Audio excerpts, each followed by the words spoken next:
Hello, So, Mayan Gabi. I will not take this long na, sir, kasi I know you have to rest.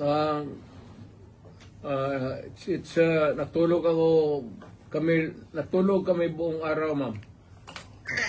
That's nice to hear. Okay, sir. Unang-una, how are you po? Talagang ang daming gusto magtanong, kumusta po si President Duterte? Sa awa ng Diyos, okay ako. Wala nga. Okay, sir. Hindi na po ako magpapaligoy-ligoy pa, sir. Nitong weekend, lalo na kahapon, ang dami hong nagulantang at nagpanik dahil dun sa balita. Ano po ba talaga ang nakarating sa inyo, sir? Meron daw po ba kayo talagang warrant of arrest? Ano po? Alam mo, ma'am, what is circulating in the city of Manila, it's almost the same that's being bruited around dito because of the, communications. Very easy. As a matter of fact, it's almost instant. Ilang segundo lang. So, ang masasabi ko, ma'am, is though I do not claim ignorance about the moves before and long before and after a few months of respite, nandiyan na naman yung issue. So, I guess this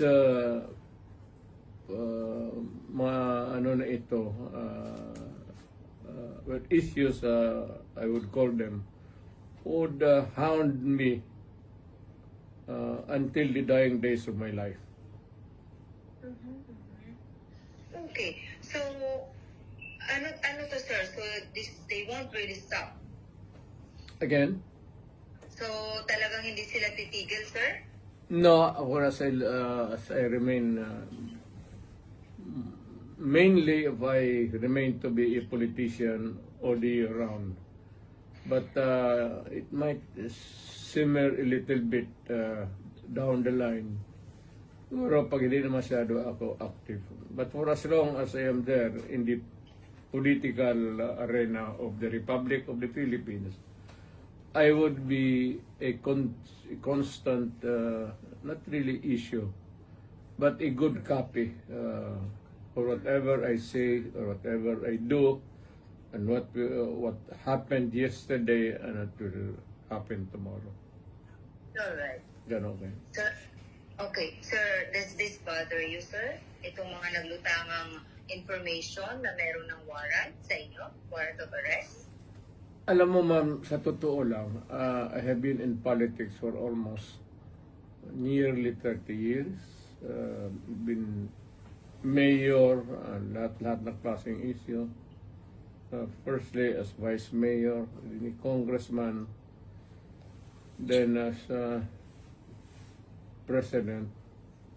Hindi ko naman sinasabi minamaliit ko. Pagyayabang yan eh. But it's almost an day in, day out, month long, year after year. It's has become an irritation, really.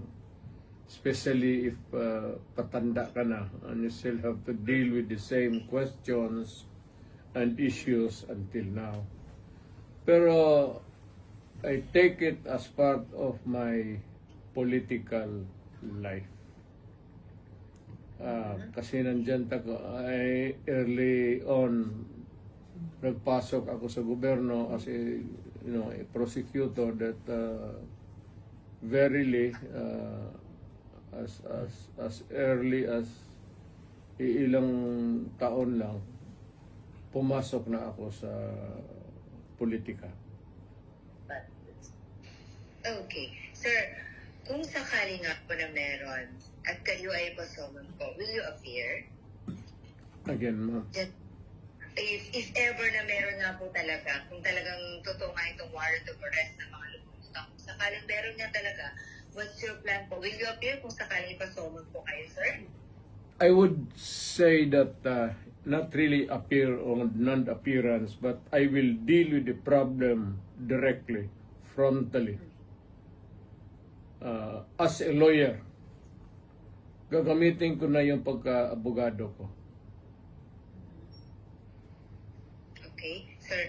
So, suffice to say that you have been prepared for this po, Mr. President? For the longest time.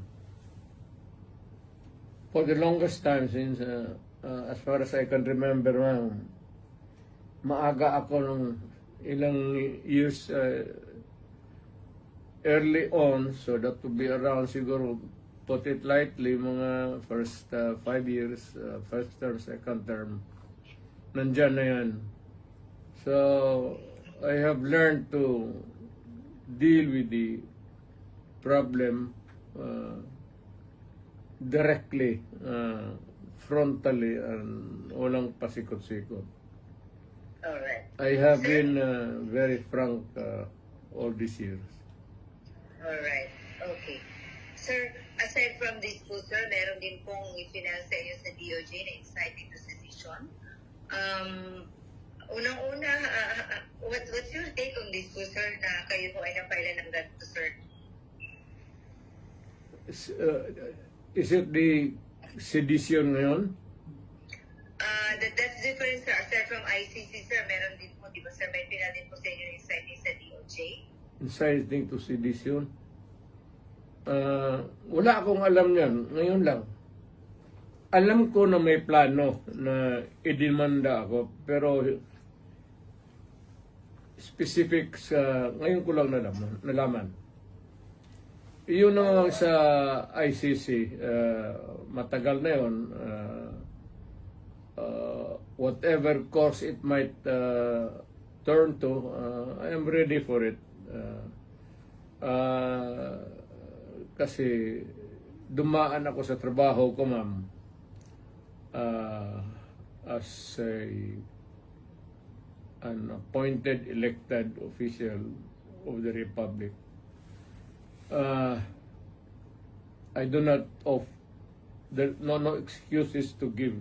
I offer no apology. I did what I did because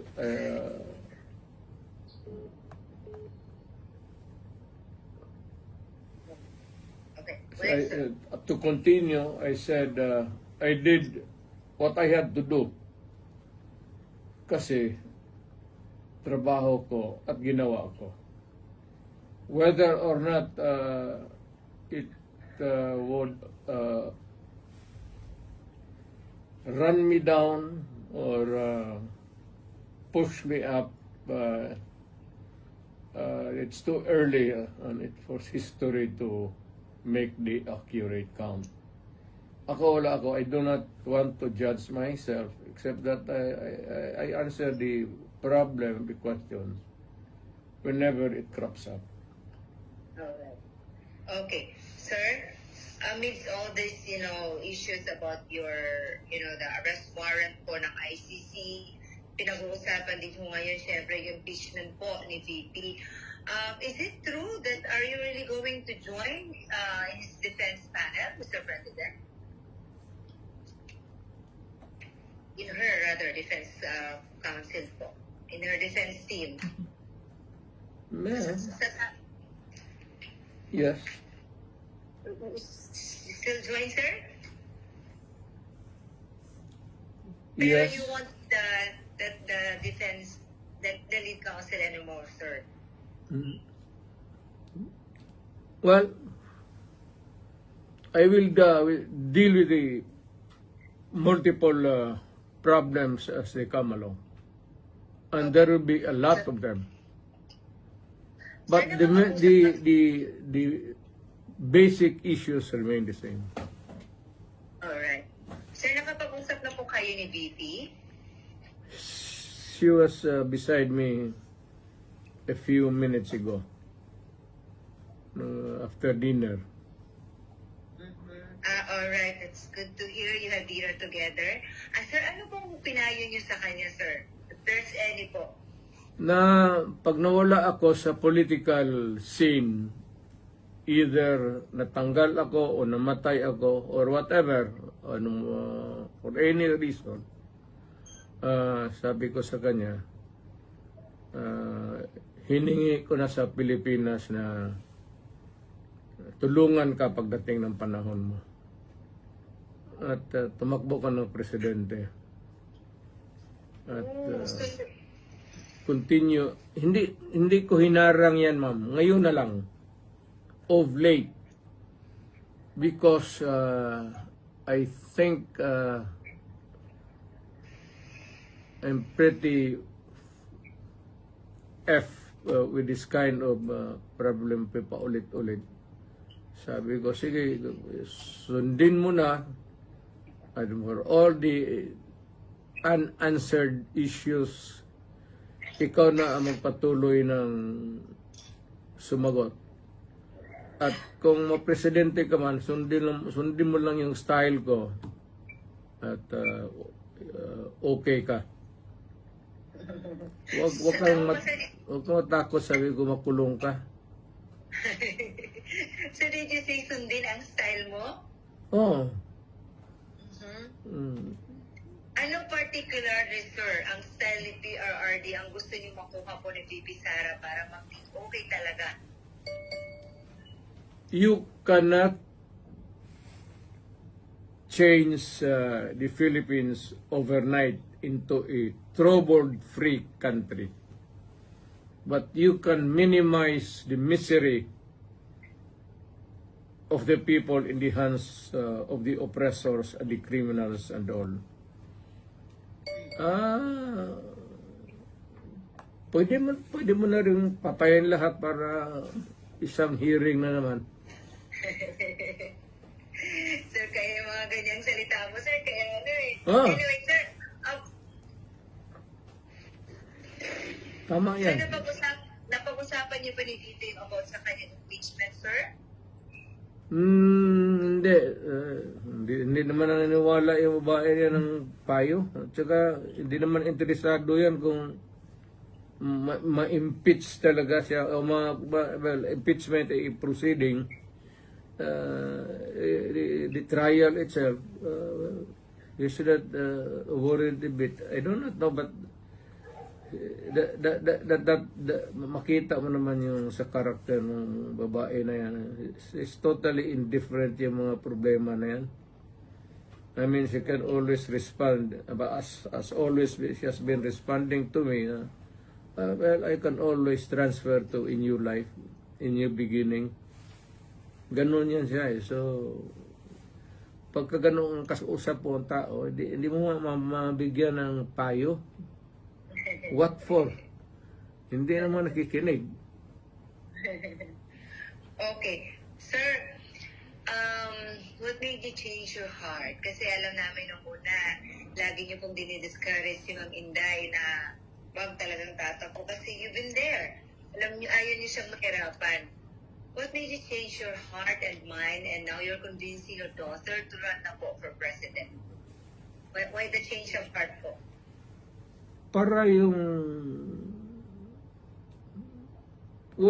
she truly loves her country. Dapat gawin niyang gawin. At this time, at this point in time, when paalis na ako at patanda na. At maybe soon, so sooner than expected, I will make my exit as a politician. And then how did she respond, or what was her reply po to you, sir? I think si Inday has become a political animal. Kasi lolo niya for the longest time, governor of Davao Province yung isa pa. Parang pumasok na sa subconscious level niya yung politika. Tapos ako,